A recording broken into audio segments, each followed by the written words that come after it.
sweet. Heard you were sick? Yeah, I'm real sick. I brought you a book. I'm gonna read you a story. What's it about? It's about action, adventure, love. Love? Yeah. The first morning after... Turn that show off. The first morning after Wesley's departure, very rich. But you know what? They made it into a movie. Let's just watch that.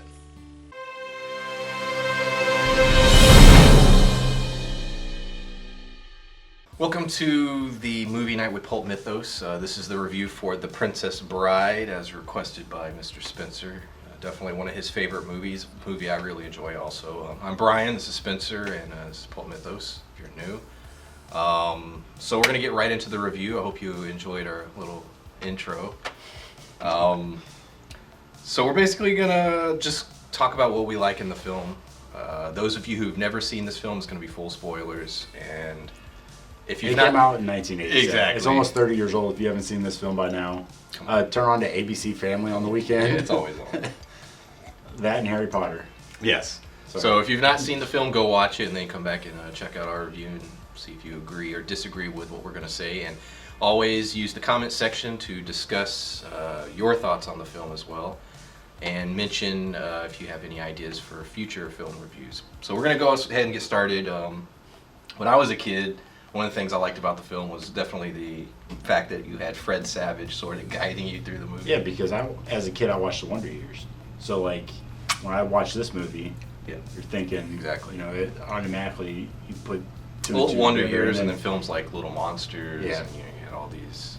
Well, and all the things that he was doing at the beginning of the movie when he was playing Bases Loaded. Like, I Yeah. fucking love that game. So he's playing Bases Loaded. All his Lamborghini posters all Yeah. over his room. I mean, I had tons of those. So, like, it was very relatable. Just I think I saw a He-Man figure Oh, yeah. and Captain America, you know, stuff like Yeah. that. And you being a Chicago guy, did. all the Bears. Walter Payton. Yeah. He's wearing Walter Payton shirt. The swordplay is my favorite thing. Though this is the thing that I probably get the most excited for every time I see the movie is the whole sword fight on the the Cliffs of Insanity. Cliffs of Insanity, at the top of the Cliffs of Insanity. Well, and I told you this while we were watching the movie. You know, it's said that they both actually became master swordsmen, Manny Patinkin and Cary Elwes, which to me is impressive in its own regard. Because I mean, you watch movies like The Matrix and those type of movies where they actually learn martial arts for the film. These guys, and it's like a kind of a child fantasy movie. There's no cool But the- way to eat a the- red pop. I told you. No, it's not. I hope you fucking drool all over yourself too, asshole. Okay. But they actually learned how to sword fight. They learned to be master swordsmen for the movie. So I thought it was really cool that they put that much stock Well, it's into funny, a 'cause children's you movie. told me that, and I never really thought about it. I probably, just assumed it was stuntman. But when you told me that, I paid really close attention this Yeah. time and noticed, no, it was actually No, when you them. see Manny Patinkin go down and grab the well, it's a built-in like Yeah. pull-up bar, but like they're actually doing that, and their ropes during that scenes, like the cables and stuff. But they did all the stunts for those, like which I thought was really cool.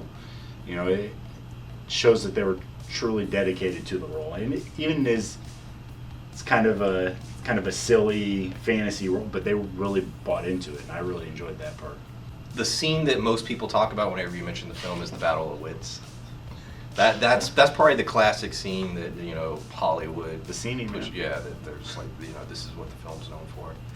It is by far one of my favorite death sequences in any movie like, ever. Like It is a cool scene. when he just starts laughing and then falls over. Yeah, I love the whole sequence. I like his whole speech about his logic on how he's going to decide, and I also love the fact that he. In the end, there is no logic. Well, there is no logic. What I like, he's like, I can't trust you because you're Australian, or the Powder's from Australia, so you might be from Australia, which the actor I believe is from Australia. Yeah, that's great, and I also like the fact that it was big Zelda fan, big RPG fan, Dungeons and Dragons, all that stuff. And I like the whole progression of sort of the trials. First it's a sword fight, then he has to fight a giant, then he has to do a battle of wits. And then then you go into the fire swamp. And then you go into the fire swamp. You have to fight, the giant rats. RUSs.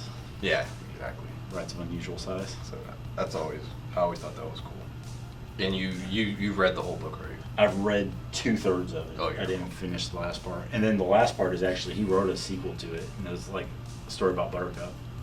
So, and it's got like the first 2 chapters in the back of that one. And I've read the first chapter of that also. Princess Bride. S. Morgenstern. It's abridged by William Goldman, who was on the set of The Princess Bride.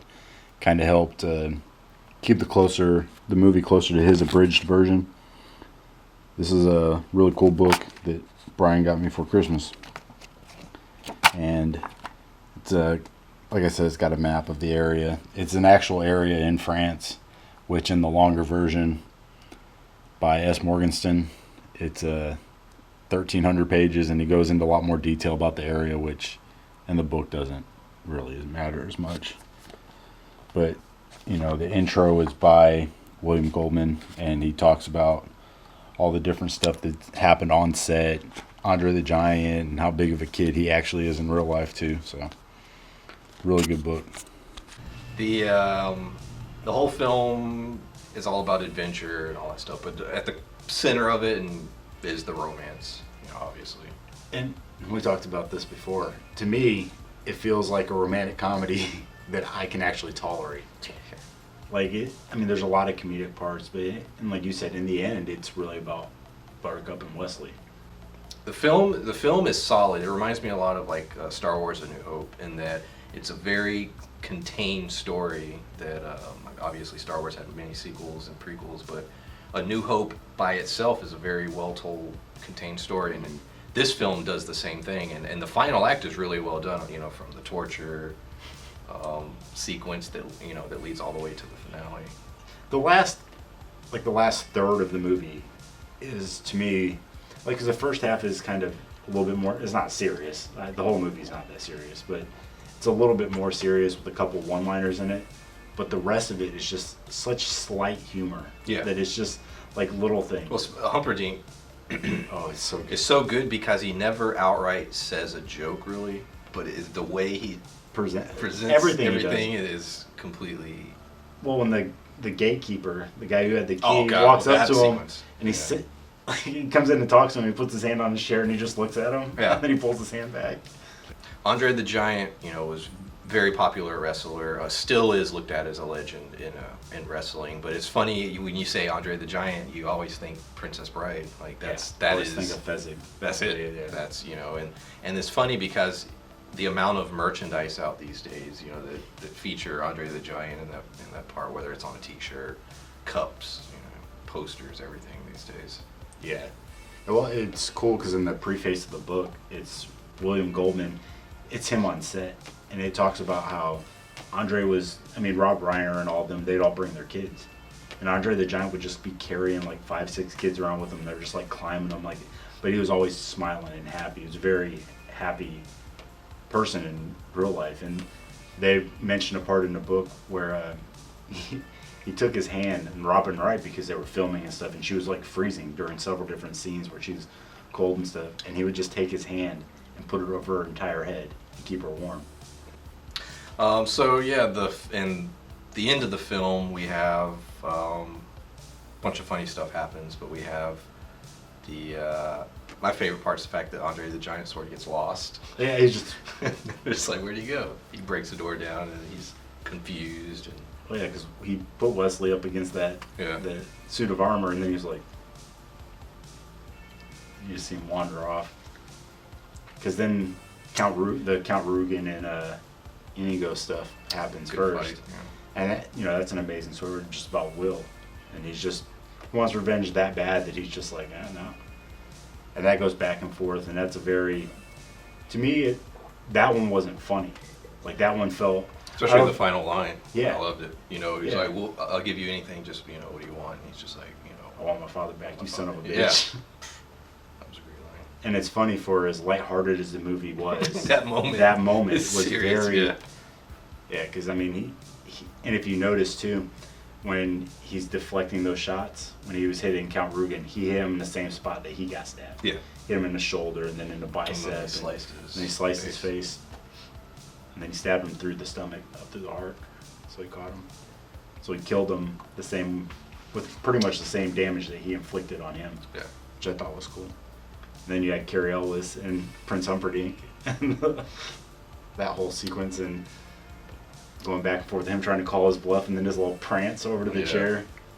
And that's what we're talking about, the Prince Humperdinck stuff where it didn't feel like, he always had the serious face. He didn't say anything that was funny, but everything he did to me was slightly comical. Like it was, even when he was talking about the iocane powder, Carrie Ellis just finished saying, he's just like, it's odorless. And he's like, well, this is iocane powder. And it's funny because he even it's iocane powder. I would bet my life on it. Yeah. I mean, it's...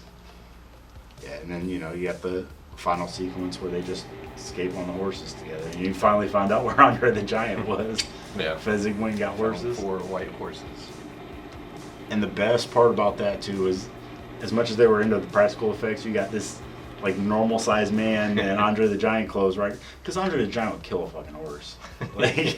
7 foot, 500-pound man, just you need a giant, Clydesdale to even be able to hold him up. Yeah. Giant, war horse. So yeah, The Princess Bride, great movie, good book. Check them both out. Appreciate you checking out this review. If you're new to the channel, check out all the other film reviews that are up. Also, we do TV series reviews, and we'll be starting in a couple weeks the Fear the Walking Dead show. Also, in October, look for the 14 Days of Halloween, which I'm planning as we speak. 14, actually, it's going to probably be more than 14 films, but it'll be 14 days of Hocus content. Pocus reviews. Hocus Pocus. It's not on the list. That's a good movie, though. Maybe I'll put it on the list. So, Race to Witch Mountain. So like, subscribe, share this. Like I said, look out for the Fear the Walking Dead reviews, which will be going up every Sunday night as soon as the show starts. And if you have any suggestions for horror films, put them in the comments. Like I said, I am preparing the episodes right now. We'll be starting shooting here soon, so looking forward to that. So thanks, and see you next time.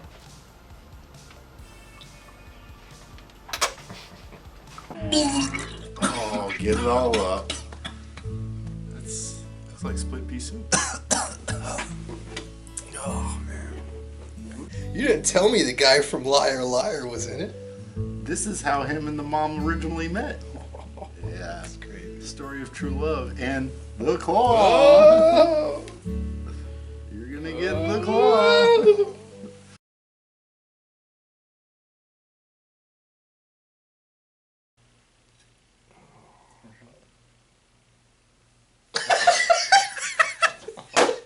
Oh shit, what did There's a shit ton of kissing parts in it. we're gonna do this again.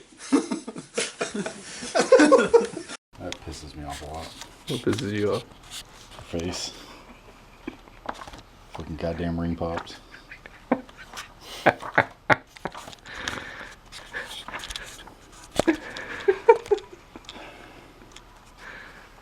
Okay. Fucking asked me to talk about the book, and I fucking drooled all over my book. Yeah, that's a ring pop drool. Fuck you.